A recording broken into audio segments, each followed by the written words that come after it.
ओम नमस्ते नमो नमः। विचार क्रांति में आप सभी का हार्दिक अभिनंदन। असतो मा सद्गमया तमसो मा ज्योतिर्गमया मृत्युर्मा अमृतम गमया। असत से सत्य की ओर, ज्योति से प्रकाश की ओर, तमस से प्रकाश की ओर, मृत्यु से अमृत की ओर जो ले जाने वाली हमारी संस्कृति है, वही हमारे आध्यात्म है, वही हमारा जीवन है। हमें अपने जीवन को कैसे चलाना है, हमें अपने जीवन में कैसे आगे बढ़ना है, हमें अपने जीवन में कैसे हमें आगे इस संकटों से, इन संघर्षों से संभलते हुए, इन संघर्षों का सामना करते हुए कैसे चलना है, ये हमें संस्कृति सिखाती है, ये हमारे आध्यात्मिकता सिखाती है। और इस जीवन के दो पहलू हैं, एक अभ्युदय है और एक निःश्रेयस है। अगर हमारे जीवन में केवल अभ्युदय ही अभ्युदय है तो हमारा जीवन सुखी नहीं रह सकता, हमारा जीवन सही ढंग से नहीं चल सकता। लेकिन हमारे जीवन में केवल निःश्रेयस ही निःश्रेयस है, अभ्युदय नहीं है, तब भी हमारा जीवन का निर्वाह नहीं हो सकता। इसलिए कहा जाता है समत्वम योग उच्यते। जो समता में चलता है, केवल कुछ नहीं होता, न केवल अभ्युदय होता, न केवल निःश्रेयस होता। अभ्युदय मतलब भौतिक जगत, बाहर की आवश्यकताओं की पूर्ति, बाहरी जगत पर खूब मुकाम हासिल कर लेना, बाहरी जगत पर अपने लक्ष्यों के ऊपर निर्भर रह जाना, ये हो गया भौतिकता, अभ्युदय। और निःश्रेयस यानी अपने अंदर को खोजना। हमने बाहर जगत पे तो बहुत कुछ खोज लिया, हम बाहरी तरफ से हम बहुत सुखी होना चाहते हैं, हम गाड़ी बंगले जो भी खाना पीना ये हम बाहर से हम लेते हैं, हम बहिर्मुखी हो जाते हैं। बहिर्मुखता से हमें बाहर के सुखों को मिलेगा, लेकिन हमें अगर अंदर से सुखी चाहिए, अंदर से सुखी होना है, तो उसके लिए हमें निःश्रेयस चाहिए। उसके लिए हमें अपने आप को जानना पड़ेगा, अपने आप को पहचानना पड़ेगा, और अपने आप को पहचानने के लिए हमें आध्यात्मिकता पर उतरना पड़ेगा। हमें अपने शास्त्रों पर कहे हुए जो वचन हैं, हमारे ऋषियों के द्वारा बताए गए जो मार्ग हैं, हमारे वेदों में कहे हुए जो वचन हैं, उनका पालन करना होगा। इस संसार पर ना कोई बड़ा है ना कोई छोटा है, केवल एक मानसिकता है। इस संसार पर कोई भी व्यक्ति छोटा बड़ा नहीं है, सब एक ईश्वर की संतान है, सभी उसी परम पिता परमात्मा की संतान है।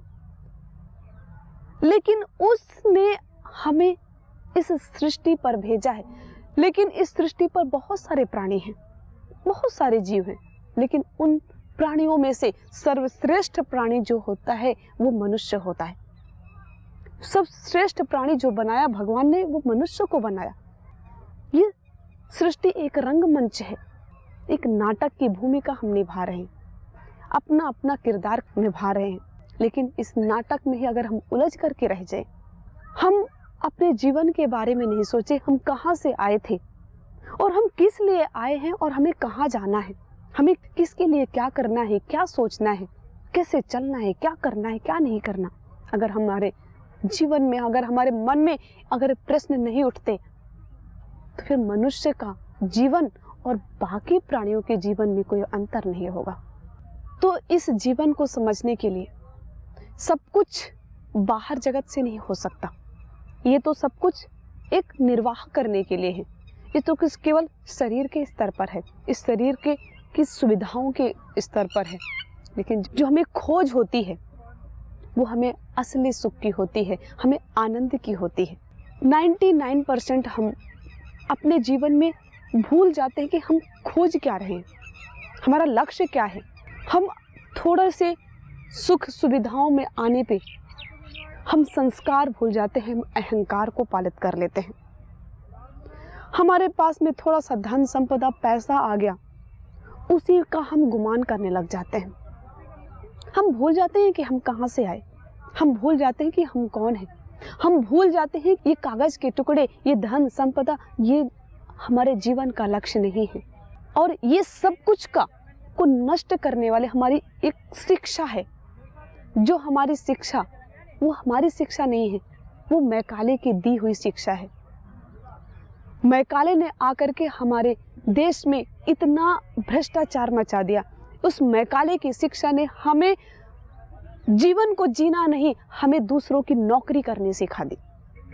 आज हर एक बच्चे से पूछा जाए कि तुझे क्या करना है, मुझे पढ़ लिख करके नौकरी करनी। तो नौकर बनना, ये शिक्षा जो मैकाले की शिक्षा जो हम ले रहे हैं, वो हमें नौकर बनना सिखा दिया। किसी भी देश का कोई व्यक्ति आएगा और उसको कहा जाएगा कि आप यहाँ की शिक्षा व्यवस्था को आप बनाओ, तो क्या वो यहाँ पर वो पढ़ा करके हमें मालिक बनाना सिखाएगा? मालिक नहीं, वो यही सिखाएगा कि वो मेरे अनुसार चले और मेरे कैसे गुलाम बने, मेरा नौकर कैसे बने। लेकिन इतनी तरह से वो इतना हमें ही बौद्धिक तरीके से हमें इस तरह से दबाया गया कि हम उसमें दब करके भी अपने आप को बहुत अहंकारी समझने लग गए, बहुत संस्कारी समझने। अहंकार से फूलते हुए संस्कारी समझते हैं। हम अपनी शिक्षा को नीचे गिरा करके, हम अपने कर्तव्य को नीचे रख करके, हम अपने माता पिता, अपने गुरुजनों को नीचे रख करके और ऊपर हम अपने आप को बहुत अच्छा समझने लग जाते हैं। हम अपनी संस्कृति को नीचे रख करके हम अपने आप को एडवांस समझने लग जाते हैं। यही तो बर्बादी का घर है। अगर हम अपने को नहीं समझे और हम दूसरे के कहने पर चलने लग गए तो हम रिमोट की तरह हो गए। जैसे एक रिमोट हमें चैनल चेंज करने में काम आता है, वैसे ही जैसा हमें चेंज करेगा कोई व्यक्ति, वैसे हम चेंज होते जाएंगे। अगर हमें स्थिर होना है, अगर जीवन में सफल होना है, मनुष्य के जीवन को सार्थक बनाना है, तो अपनी संस्कृति को कभी मत खोना, अपने आध्यात्मिकता को कभी मत खोना, अपने माता पिता के वचनों को कभी मत ठुकराना। अगर जो अपने माता पिता, अपने गुरुजन, अपनी संस्कृति, अपने मूल को अगर पकड़ना नहीं सीखा, उसको जीवन में कभी सुख नहीं हो सकता, वो जीवन में कभी स्थिर नहीं हो सकता। वो जिस सुख के पीछे, जिस तुच्छ चीजों के पीछे वो घूमता है, एक दिन उसी को ले जा करके ऐसे डुबोएगी वो उठ नहीं पाएगा। इसलिए अपने संस्कारों को मत भूलो। कौन बड़ा है, कौन छोटा है, कौन नीच है, कौन ऊंचा है, कौन सी जाति है, कौन सा वर्ग है, इस सब कुछ को हटाते हुए हम सब एक ईश्वर की संतान हैं, हम सब इंसान हैं। अगर हम इस भाव से करते हैं, हम ईश्वर की संतान हैं और उसी के निमित्त अगर हमें काम करना है। भगवान श्री कृष्ण अर्जुन को गीता में बार बार बताते हैं, तू मेरा आश्रय ले, तू मेरे मन बना भव मद भक्तो मद्याजी माम नमस्कुरु माम एवैसे सत्यम ते प्रति जानू प्रियोसी में। मुझे कौन प्रिय है? जो अहंकार से दूर है, जो क्रोध से दूर है, जो ईर्ष्या से दूर है, जो बाहर के आडंबर से दूर है, बाहर के दिखावे से दूर है, वही मुझे प्रिय है। हम दूसरों को दिखाने के लिए, हम बाहर प्रकट करते करते हम अपने को ही भूल जाते हैं। अपने को अगर भूल गए तो जीवन जीना बेकार हो गया। मनुष्य उसी को कहा जाता है जो मनन करता है, जो चिंतन करता है। मनुर्भव मनुष्य, मनुष्य उसी को कहा जाता है जो मनन करता है, जो चिंतन करता है, जो मननशील होता है, जो मनीषी होता है। और मनुष्य को सर्वप्रथम अगर उसको सच्चा आनंद चाहिए, सुख चाहिए, तो सबसे प्रथम उसको अपने मन की जो स्थिति है वो रखनी चाहिए कि हम सब एक समान, हम सब एक समान, हम सब महान। जब हम इस भाव से अपने जीवन को आगे निर्वाह करेंगे, आज इस प्रकार से अपनी संस्कृति को, अपने अध्यात्म को सबसे ऊपर रखो, अपने वेदों को, अपने शास्त्रों को, अपने ऋषि परंपरा को, अपने गुरु वचन को सबसे ऊपर रखो। इस बाह्य जगत में, इस भौतिकता में सब कुछ आवश्यक है, लेकिन वो ही हमारे जीवन का लक्ष्य है ये नहीं कह सकते। पैसा बहुत आवश्यक है, पैसा हमारे जीवन के लिए आवश्यक है, लेकिन पैसा ही जीवन है ये ऐसा नहीं कह सकते। पैसे से तो बाहरी आवश्यकताओं की पूर्ति हो सकती है। पैसा कहता है तुम करो, मैं तुम्हारे पास आऊंगा, लेकिन मनुष्य कहता है पैसा आए तो मैं कुछ करूं। ऐसा नहीं, आप तो करो तो कुछ, पैसा तो आने के लिए तैयार है। आप कुछ तो करो, आपके जीवन में अभ्युदय आने के लिए, निश्रेयस आने के लिए तैयार है। आप पुरुषार्थ करो, आप मेहनत करो, आप लक्ष्य बड़े बनाओ, और उन लक्ष्यों को पूरा करने के लिए आपके शरीर में खून दौड़ता है। खून दौड़ने से काम नहीं, जब आपके शरीर में जुनून दौड़ेगा, जब आपको काम का जुनून होगा, तब आप अपने लक्ष्य तक पहुंचेंगे। तो आपको अपने लक्ष्य तक पहुंचने के लिए जुनून दौड़ाना पड़ेगा, उत्साह दौड़ाना पड़ेगा और समझदारी से काम लेना पड़ेगा। छोटी छोटी बातें हैं जो हमारे जीवन को बहुत बड़ा बना देती हैं, और छोटी छोटी बातें होती हैं जो हमारे जीवन को बहुत छोटा बना देती हैं। तो बड़ा और छोटा बनाने वाले हम स्वयं ही हैं। उद्धरेदात्मनात्मानम आत्मानम अवसादयेत आत्मैवा ह्यात्मनो बंधु आत्मैवा रिपुरात्मना। भगवान श्री कृष्ण कहते हैं अर्जुन को कि तू ही अपना शत्रु है और तू ही अपना मित्र है। ये बात तो बिल्कुल छोटी सी है, लेकिन ये इस जीवन को बहुत बड़ा सार देती है। छोटी सी बात से हम अपने जीवन को नष्ट कर देते हैं, और छोटी सी बात से हम अपने जीवन को विशाल बना लेते हैं। अगर हमें समझ में आ जाए कि हम अपने जीवन को बनाने वाले, हम अपने जीवन के रचयिता हम स्वयं होते हैं। हमारा भाग्य नहीं होता, न कोई दूसरे होते। भाग्य भी तो हमारे कर्मों से ही बनता है। अगर हमारा कर्म अच्छा है तो हमारा भाग्य भी अच्छा होगा। अगर हम अच्छे हैं तो दूसरे भी अच्छे होंगे। अगर हमारा कर्म अच्छा नहीं है तो हमारा भाग्य तो अच्छा कहाँ से होगा। तो भाग्य के भरोसे मत रहो। भाग्य एक लिफ्ट की तरह है, कभी भी वो रुक सकती है, लेकिन कर्म पुरुषार्थ सीढ़ी की तरह है। सीढ़ी हमेशा खुली होती है, कभी नहीं रुकेगी। भले आप धीरे धीरे कदम बढ़ाओ, लेकिन आपको लक्ष्य तक पहुंचा करके मानेगी। तो अपने कर्म पर, अपने पुरुषार्थ पर आप भरोसा रखो। और संघर्ष, जीवन में जिसके संघर्ष नहीं आते ना, वो जीवन में कभी आगे नहीं बढ़ता। हम सब जानते हैं इस बात को, तो हर एक व्यक्ति जानता है, लेकिन हम अपने जीवन में अप्लाई कितना करते हैं, हम अपने जीवन में इसको निर्वाहन कैसे करते हैं, हम अपने जीते कैसे हैं, वो हम जीवन पर मायने रखता है। बातें तो हम बहुत अच्छी कर लेते हैं, जानते भी हैं, दूसरों को उपदेश भी बहुत अच्छी कर देते हैं, समझा भी बहुत अच्छा देते हैं, लेकिन उस जब तक जीवन को में अप्लाई नहीं करते तब तक सब कुछ व्यर्थ है। जिस प्रकार एक शुगर वाले व्यक्ति को, जिसको शुगर है, कैंसर है, बहुत सारी बीमारियां हैं, और उसके घर में पकवान बहुत सारे भरे पड़े हैं, क्योंकि उसका शरीर तो साथ नहीं दे रहा, उसका शरीर साथ नहीं दे रहा कि उतने अच्छे पकवान को वो खा सके। लेकिन उसके सामने तो सब कुछ उपलब्ध है, सब कुछ भरा पड़ा है, लेकिन वो खा नहीं सकता, और खाएगा तो मरेगा। वैसे ही सब कुछ हमारे सामने उपलब्ध है, हम जानते भी हैं, सब कुछ उपदेश भी कर देते हैं, सब कुछ जानते हैं, हुए भी, लेकिन जब तक हम उसको अप्लाई नहीं करेंगे जीवन में, तब तक वो हमारे लिए विष ही है, वो रखा हुआ विष के समान है। तो जो कुछ भी हम जाने, जो कुछ भी हम करें, अपने जीवन में अप्लाई करें, उसको हम समझें, और जीवन को बहुत ही सरलता से जीना सीखें। जीवन जितना सहज होगा उतना ही सुखी होगा, उतना ही सरल होगा। सहज और सरल जीवन ही हमें आनंद देता है। जीवन को इतना कॉम्प्लेक्स मत बनाओ, जीवन को इतना कष्ट से भरा मत बनाओ। जीवन बहुत सरल है, ये जिंदगी बहुत सरल है। मनुष्य का जीवन बहुत अच्छा है, मनुष्य का जीवन बहुत सौभाग्यशाली है। अगर मनुष्य के जीवन में रहते, अगर आपके जीवन में परेशानियां, दुख आपको कष्ट दे रही हैं, तो समझो कि मनुष्य के जीवन में कहीं ना कहीं अभी खोट है। तो इस खोट को निकालने के लिए, इस कुटिलता को निकालने के लिए हमें अपने अध्यात्म पर, हमें अपनी निजता पर जाना होगा।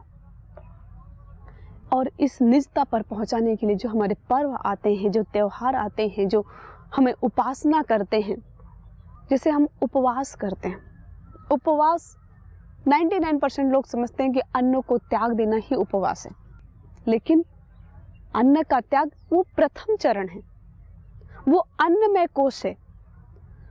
पहले एक स्तर पर बहुत सारी गंदगी भरी पड़ी है किसी पात्र पर, बहुत सारा गंदा है वो, लेकिन सर्वप्रथम जब आप उसको साफ करेंगे तो पहली परत निकालेंगे, फिर जब उसको और ज़्यादा साफ करेंगे फिर उसकी दूसरी परत निकलेगी, तीसरी परत निकलेगी, चौथी परत निकलेगी, अंततः वो पात्र पूरा साफ हो जाएगा। वैसे ही हमारा ये शरीर है, ये शरीर भी कई कोशों से मिलकर के बना है। तो प्रथम कोश अन्नमय कोश है। तो जो प्रथम चरण है हमारा उपवास का, वो अन्न का त्याग। लेकिन कुछ लोग केवल अन्न पर ही सीमित रह जाते हैं, वहीं पर अटके रह जाते हैं, यही हो गया उपवास। ये उपवास नहीं है, वो तो प्रथम चरण है। अन्न का त्याग करना प्रथम चरण। फिर अन्न में जैसा खाएंगे अन्न वैसा होगा हमारा मन। तो पहले अन्न का त्याग करना, फिर मन को अपने कंट्रोल में करना। हम पूरी दुनिया को कंट्रोल में करना चाहते हैं, लेकिन अपने मन को कंट्रोल में नहीं करते। अपने को तो हम भूले बैठे हुए हैं। जो इस शिक्षा ने हमें सिखा दिया, वो अपने आप को भूलना सबसे बड़ा खतरनाक हमारे लिए साबित हो गया। हमने अपने आप को तो भूल गए। हम बाहर से मेकअप करते हैं, हम बाहर से अच्छे अच्छे कपड़े पहनते हैं, हम बाहर से अच्छी घड़ी पहनते हैं, अच्छी गाड़ी में बैठते हैं, सब कुछ अपने लिए नहीं करते, दूसरे के लिए करते हैं। उसमें हमारा कुछ भी हाथ नहीं होता। हमें अच्छा लग रहा है इसलिए नहीं कर रहे, दूसरा देख करके हमें अच्छा कहेगा इसलिए किया जा रहा है। हम अच्छी घड़ी पहने, वो हमें अच्छी लग रही है इसलिए नहीं, दूसरा हमें अच्छा कहेगा इसलिए हमने पहन रखी है। हम अच्छी गाड़ी पे चल रहे हैं इसलिए नहीं कि वो हमें सुविधा प्रदान कर रही है, वो हमें अपने लक्ष्य तक पहुंचाने के लिए हमारे लिए कारगर साबित हो रही है, इसलिए नहीं। हम इसलिए गाड़ी अच्छी खरीद रहे कि दूसरा देख करके कहेगा कि क्या ठाठ है, कितने बड़े अमीर आदमी बन गया। तो सब कुछ हमने जो सीखा वो दूसरों को दिखाने के लिए सीख रहे हैं, और यही सबसे ज्यादा हमारे पतन का कारण है। हमारे पतन का, हमारे गिरने का, हमारे नीचे जाने का जो कारण है, यही सबसे बड़ा है। अगर इस रोग को हम अपने जीवन से हटा दिए तो दुनिया में कोई ताकत नहीं है किसी की जो हमें दुखी कर सके। अगर दिखाने वाली ताकत, ये दिखाने वाली जो आदत है, अगर हमने इसको हटा दिया तो दुनिया में किसी की ताकत नहीं जो हमें नीचे गिरा सके। बात तो बहुत छोटी सी है, लेकिन जीवन में बहुत बड़ी मायने रखती है। अगर आपको बहुत आनंद में रहना है, सुख में रहना है, जीवन को बहुत सुकून से, जीवन को बहुत ही सहजता से, सरलता से आपको आगे चलाना है, आपको स्वयं भी बहुत सुख में, आनंद में रहना, शांति में रहना, और दूसरों को भी ऐसे शांति प्रदान करनी, तो आज इस एपिसोड से एक बात ध्यान में रखिए कि बाहर के दिखावे से मत चलो। दिखाना भी किस लिए है? दूसरों को प्रेरित करने के लिए, दूसरों को जलाने के लिए नहीं, दूसरों को नीचे गिराने के लिए नहीं, दूसरों को बर्बाद करने के लिए नहीं, दूसरों को आगे बढ़ाने के लिए। दिखाना भी इसलिए है कि जिससे हमें लोग हमसे प्रेरित हो सके और वो भी उसी प्रकार करने के लिए प्रतिबद्ध हो सके। इसलिए नहीं कि हमें देख करके वो ईर्ष्या में आ जाए, वो देख करके हमें बर्बादी की पतन पर चले जाएं। तो दूसरों को दिखाने के लिए, बाहरी आडंबर के लिए हम अगर कार्यों को करना छोड़ देंगे तो जीवन में हम अपने निजता पर आएंगे और हम अपनी साधना पर, अपने मूल को लेकर के चलेंगे और अपने जीवन के बारे में हम विचार करेंगे कि हमारा जीवन किस लिए मिला है। हम फिर अंदर जा पाएंगे, और जितनी ही वस्तुएं सूक्ष्म होती हैं उतने ही अंदर तक जाती हैं। तो सूक्ष्मता को पकड़ो। जितना सूक्ष्म होगा आपका विचार, आपका विजन, जितना सूक्ष्म होगा आपकी सोचने की शक्ति, उतना ही सूक्ष्म होगा आपका जीवन। तो हम इस बाहरी दिखावे से न पड़े, हम बाहरी आडंबर में न पड़े, हम बाहरी अहंकारों पर न पड़े।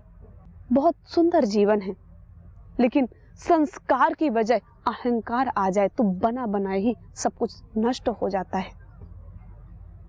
दंभो दर्पोभिमानश्च क्रोधः पारुष्यमेव च। भगवान श्री कृष्ण के दंभ, दर्प, अभिमान ये सब आसुरी लोगों के काम है। आसुरता में नहीं जीना, राजसिकता तामसिकता में नहीं जीना। आजकल उसको लोग ट्रेंड बना लिए। राजसिकता में तामसिकता में जीना, अपने आप को बहुत नीचा गिरा करके साबित करना, स्वयं तो बहुत नीचा गिरा करके साबित करने की प्रयास करते हैं और दूसरे से अपेक्षा करते हैं कि हमें अच्छा बोले।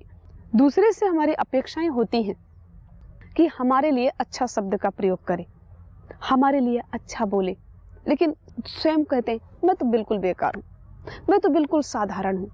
साधारण शब्द का मतलब ये नहीं कि आप नीचे जाओ। साधारण का मतलब है कि हर एक इंसान की आप कीमत समझो, हर एक व्यक्ति की आप इज्जत करो। आपका जीवन उन व्यक्तियों के लिए होना चाहिए जिनको आपकी आवश्यकता है। आपका जीवन उन लोगों के लिए होना चाहिए जिनको वास्तव में आपकी आवश्यकता है। अगर भोजन बहुत कुछ खिलाना है किसी को, तो जो पहले से बहुत कुछ खा करके बैठा है, जिसका पेट बिल्कुल भरा हुआ तृप्त है, उसी को अगर आप खिलाओगे तो आपका खिलाया हुआ वो सब कुछ व्यर्थ हो जाएगा। खिलाना किसको है? जिसको एक वक्त की रोटी नहीं मिलती, जो वास्तव में भूखा है, अगर उसको आप खिलाओगे तब आपके अन्न को सार्थक समझा जाएगा। लेकिन जो पहले से ही संपन्न है, पहले से ही तृप्त है और उसी को आप खिला दोगे तो आपके खिलाने की कोई कीमत नहीं होगी। वो तो पहले से ही तृप्त है। तृप्त को क्या तृप्त करना? हम ईश्वर को प्रसन्न करने के लिए हम जप तप उपासना खूब करते हैं। ईश्वर को प्रसन्न करने के लिए हमें क्यों करना? ईश्वर तो पहले से ही खुश है, ईश्वर तो पहले से ही तृप्त है। ईश्वर ने जिस सृष्टि बनाई है, ईश्वर ने इस जगत का निर्माण किया है और इस जगत में जिन लोगों को आवश्यकता है उनकी मदद करो ना। उनको मदद करके उनको आगे उठाओ। अगर उनको मदद करोगे, उनकी सहायता करोगे, तब आपकी सहायता का सही अर्थ निकलेगा।